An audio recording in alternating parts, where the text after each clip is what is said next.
अस्सलाम वालेकुम, मेरा नाम है डॉक्टर उस्मान। आप देख रहे हैं हमारा चैनल पेन रिलीफ सेंटर। आज जो है मैं आपको बताऊंगा पैरालिसिस क्या होता है, कॉजेज क्या हैं, सिम्टम्स क्या हैं, ट्रीटमेंट कैसे है, इंस्टेंट ट्रीटमेंट क्या है और जब हो जाता है तो किस तरह से उसको मैनेज करना है, एक्सरसाइजेस कैसे करनी है।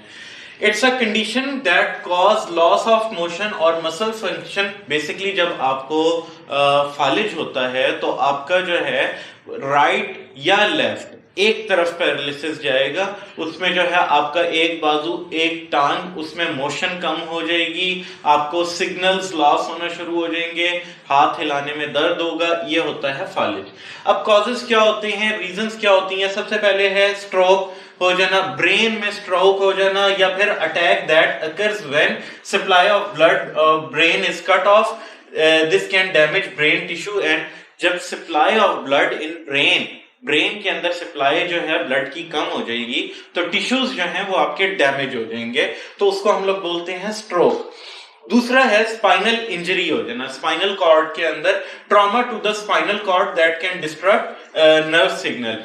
अगर स्पाइनल कॉर्ड का कोई भी इशू हो जाता है, उसमें सिग्नल्स जो है डिस्टर्ब होना शुरू हो जाते हैं, तो वो जो है आपको फालिज वाले सिम्टम्स पे ले जाएगा। तीसरी चीज है नर्व डैमेज। अगेन नर्व्स जो ब्रेन से आपके जा रही हैं, अगर उसमें कोई भी डैमेज आ जाता है तो वो पैरालिसिस की एक शक्ल इख्तियार कर सकता है। अब इसमें रीजंस क्या हो सकती हैं? सबसे पहले सबसे मेन जो देखने में आता है वो है हाई ब्लड प्रेशर। जब भी पेशेंट को ब्लड प्रेशर हाई होगा तो जो है आपकी नर्व्स, जो आपका ब्लड सप्लाई है वो डिस्टर्ब हो जाएगी और आपको जो है लॉस ऑफ सिग्नल्स शुरू हो जाएंगे, या फिर लॉस ऑफ सप्लाई की वजह से ब्रेन के जो टिश्यूज हैं वो खराब हो जाएंगे। फिर आ जाती है डायबिटीज, ब्रेन ट्रॉमा में चला जाता है, या फिर ब्लॉकेज ऑफ आर्टरी। अगेन आपका हार्ट जो है वो अगर उसमें ब्लॉकेज आ रही है तो उसकी वजह से आप फालिज की तरफ जा सकते हैं। इसीलिए मैं हमेशा पेशेंट को कहता हूं कि अगर आपका हार्ट जो है वो ठीक काम कर रहा है तो आपको कभी भी फालिज का प्रॉब्लम नहीं हो सकता। और मेन चीज है इसमें disc bulge. Normally disc bulge की वजह से ऐसे सिम्टम्स आ रहे होते हैं कि पेशेंट ये कह रहा होता है कि हमें फालिज हो गया, हालांकि वो फालिज होता नहीं है। ठीक है, अब इसमें सिम्टम्स क्या हैं? मसल्स जो हैं वही वीक होना शुरू हो जाएंगे, आपके एक बाजू के, एक पैर के। ठीक है, इसी तरीके से मसल्स में क्रैम्प्स पड़ना शुरू हो जाएंगे, नमनेस मतलब कि सनपन शुरू हो जाएगा, स्टिफनेस, बहुत ज्यादा स्ट्रेचिंग आ जाएगी आपके मसल्स के अंदर, पेन्स होंगे, लॉस ऑफ टेस्ट हो जाएगा, शॉर्टनेस ऑफ ब्रेथ, आपको जो है सांस रुक रुक के आना शुरू हो जाएगा, डिफिकल्टी ऑफ मोशन, सर में दर्द रहना, और सबसे मेन जो है वो मूड चेंजेस, कभी एकदम से गुस्सा, कभी एकदम से नॉर्मल। तो ये चीज जो है फालिज के अंदर देखने में आती है। अच्छा, अब जो है हमने आपको बताना है डायग्नोसिस ऑफ पैरालिसिस, मतलब किस तरह से पता चले। सबसे पहले तो फिजिकल एग्जामिनेशन उसका करते हैं कि बॉडी के पार्ट्स जो हैं वो वर्किंग कंडीशन में हैं नहीं है, उस पेशेंट की मेडिकल हिस्ट्री क्या है, ब्लड प्रेशर रहता था, हार्ट डिजीज तो नहीं है उसको, या कोई भी डायबिटीज का क्या वो है। और सीरीज ऑफ टेस्ट इसमें होते हैं। सीरीज ऑफ टेस्ट में क्या है, एक एक्सरे होता है, CT scan, MRI. CT scan में जो है पता लगता है कि ब्रेन किस तरीके से काम कर रहा है, एमआरआई में देखते हैं कि कोई डिस्क बल्ज तो नहीं है। उसके बाद है टाइप्स ऑफ पैरालिसिस। दो तरह के बेसिकली पैरालिसिस होते हैं। एक होता है फ्लैसिड पैरालिसिस। इसमें क्या होता है, मसल्स जो है वो वीक होना शुरू हो जाएंगे, that can cause muscles to shrink. आपके मसल्स जो हैं वो श्रिंक होना शुरू हो जाएंगे। आपने बहुत सारे फालिज के पेशेंट देखे होंगे जिसमें पेशेंट को जो है वो एक टांग जो है वो सूख जाती है, दूसरा एक हाथ सूख जाता है। दूसरा जो है उसमें क्या है, Titan the muscle that can cause controlled jerk. उसमें ये होता है अनकंट्रोल्ड जर्क्स। बेसिकली उसमें जो है हाथों में या पैरों में झटके लगना शुरू हो जाते हैं।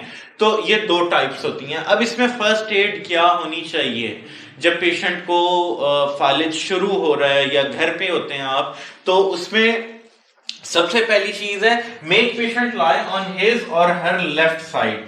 आप जो है पेशेंट को सबसे पहले उसकी लेफ्ट साइड पे करवट करवा के लिटा दें। ठीक है, ताकि हार्ट की तरफ जो है वो ब्लड का फ्लो बढ़ जाए। क्योंकि अगेन वही बात है, पैरालिसिस ज्यादातर देखने में आता है जब आपकी आर्टरीज बंद हो जाती हैं। दूसरा चीज ये है कि अगर उसने कोई टाइट कपड़े पहने हुए हैं, जैसे खातून को होता है, उन्होंने अगर कोई टाइट कपड़े पहने हुए हैं तो उसको लूज कर दें। तीसरी चीज है, do not make the person, अच्छा उसमें नॉर्मली देखने में ये आता है कि पेशेंट को फौरन कहते हैं कि ना ये खिला दो वो पिला दो। आपने कुछ ऐसा नहीं करना, आपने पेशेंट को कुछ खिलाने पिलाने की जरूरत नहीं है, जस्ट उसको लेफ्ट साइड पे करवट करवा के लिटा दें और एम्बुलेंस को कॉल करें या उसके हॉस्पिटल में शिफ्ट करने की तैयारी करें। अब इसमें ट्रीटमेंट क्या है, फालिज हो गया पेशेंट को, अब आपने उसको जो है क्या किस तरीके से पेशेंट को क्योरिंग की तरफ लेके आना। सबसे पहले है फिजिकल थेरेपी। अब फिजिकल थेरेपी उसमें ये है कि उनको वॉक करवाएं, ज्यादा से ज्यादा कोशिश करें कि उनको अगर ज्यादा है तो एक्सरसाइज करवाएं बाजू की, टांगों की, ठीक है। मेडिकेशंस की तरफ लेके आए, डॉक्टर से अपने कंसल्ट करें, हिजामा करवाएं। हिजामा बहुत नेसेसरी हो जाता है, नॉर्मली हमारे पाकिस्तान में नहीं किया जाता, उसी वजह से जो है पेशेंट की बहुत बुरी कंडीशंस हो जाती हैं। और मजे की चीज ये है इसमें कि हमारा पेशेंट इतना ज्यादा तेजी से इसलिए क्योर हो जाता है क्योंकि जैसे ही हमारे पास पेशेंट आता है, एक हम उसका हिजामा कर लेते हैं और उसके बाद जो है आप रिहैब प्रोग्राम की तरफ उसको ले जाएं।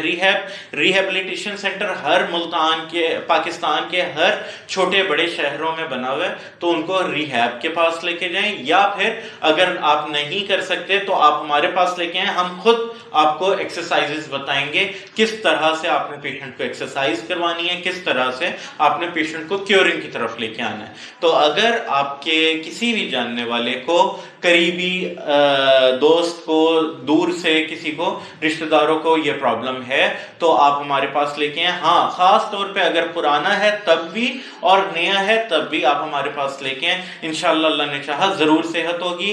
तो वीडियो को लाइक करें, सब्सक्राइब करें और अपने दोस्तों के साथ, रिश्तेदारों के साथ जरूर शेयर करें। अस्सलाम वालेकुम व रहमतुल्लाह।